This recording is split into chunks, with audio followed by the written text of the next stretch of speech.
Hi, hello, welcome. Today I am going to tell you how I find time to read so much with a full time job, a household to run, a husband, and a 6-year-old kid. I read over 300 books a year, so this is how I do it. First tip is always have a book. I always have a book with me.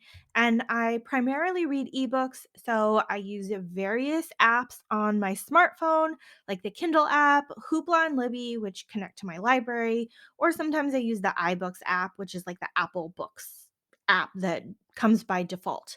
If you're not an ebook reader or you don't like using your smartphone, you could also carry a paperback copy of the book or your Kindle or other e reader device in your bag or in your car.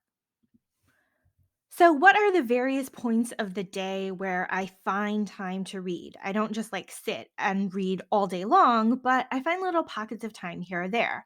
Usually in the mornings, if I wake up within an hour before the time my alarm is set for, I'll usually just stay awake and read on my phone instead. Now, if the alarm does wake me up, I add in another 20 minutes of reading before I get up and start my morning routine. This is a nice, like, slow way to start my day, and then I get a chance to wake up slowly and not be, like, rushing to get out of bed. Throughout the day, there's always going to be little tiny pockets of time where you're waiting for something else to happen. Like in the mornings when I am boiling water for my morning cup of tea, I'm waiting for the water to boil.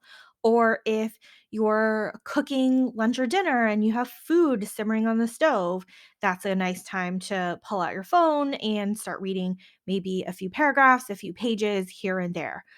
You have a kid that you're supervising in the bath or the shower, that's another time to read. And my kid, he takes the slowest showers, but I always have to like check in because he's still pretty young. So even though he's showering by himself, I'm still in the hallway making sure that he's actually making progress, right? So that's another time to read on my phone or my Kindle. If I'm in line at the store waiting to check out at the grocery store or at Target, I'll pull out my phone and start reading like a page or 2 there. If I'm ever eating by myself, I'm also reading. So if I am having breakfast alone, which I often do almost every day, I'll have 10 minutes of reading time right there. If I'm eating lunch alone at work, usually maybe 3 days out of the week where I'm not eating with my coworkers, I'm often just eating a packed lunch, sitting in my office, I'll have another 20 to 30 minutes of time reading. I don't count dinner time here because I do have family dinners in the evening time, so I'm not reading at the table with other people with me.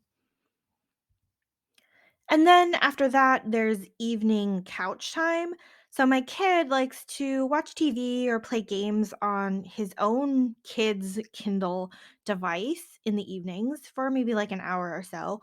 But as the parent, I do tend to sit next to him to make sure what he's watching is age appropriate, make sure the games that he's playing is age appropriate, and it's just a nice quiet time to decompress. So during that couch time where everyone's sort of doing their own thing, I am also reading on my phone or on my Kindle e reader device. So that's another hour or so of reading, depending on what time we finish dinner.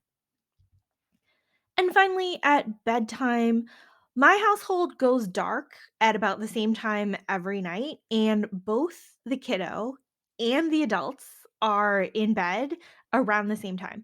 Now, this was like a sleep related habit when the kid was younger, when we tried to get the kid to go to bed and not come out of his room and make it seem like, hey, there's nothing exciting happening in the rest of the house. So my whole house goes to bed at 8 o'clock, which is really weird, but it works for us and the kid stays in his room, right? So even though the house is dark and everyone's in bed around 8 o'clock, I'm not always asleep at 8 o'clock, depending on what's going on. Some days I've had a rough day and I fall asleep pretty early. But While my husband's asleep on his side and my kid's asleep in his room, I will read for another 30 minutes or so on my phone while I'm laying there in bed. And depending on the book I'm reading, or if I really want to finish up when I'm the book that I have and I want to get to the conclusion, I might actually read for another hour or so. But that is like prime reading time for me. The household's quiet, nobody's bothering me, nobody's asking me questions, things like that. So this is how I've like snuck in reading on my phone throughout the day. As a bonus, sometimes I do listen to audiobooks. Now, I don't always listen to audiobooks because I find that they play a lot slower than I actually read an ebook. So, I will play audiobooks sometimes via the Libby app in my car when I'm driving to work and driving home from work. So, it's about 30 minutes. But 30 minutes of an audiobook listened to at like 1.5 speed or 2 speed doesn't get me as far as when I'm actually reading. So, the audiobooks kinda leave me hanging. I do play, like, nonfiction books sometimes where I'm not dying to know the thrilling conclusion so that I can pace myself. Usually, a nonfiction book will take me, like, a week or 2 weeks to listen to in audiobook format.